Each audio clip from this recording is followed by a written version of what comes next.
You know, sometimes I just don't feel like doing a movie, a video. I mean, I have a house to run, food to cook, clean, all these things. He doesn't do anything. So I got a new camera, and I figured maybe Akila would do a review of them for you.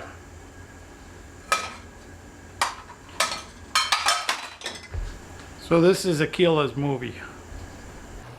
I told him if he did a video, I'd go along with him. And the only fun thing to do would be to go to the Winterfest. So we're going to the Winterfest. But I thought also that with this video, I'd comparison of his video a couple years ago was with a GoPro 5, I think. This is the new GoPro 9. It's supposed to have super image stability, so we'll see if it's any good. Akila's going to be holding the camera and doing the video, and we'll see how that is. Stay tuned.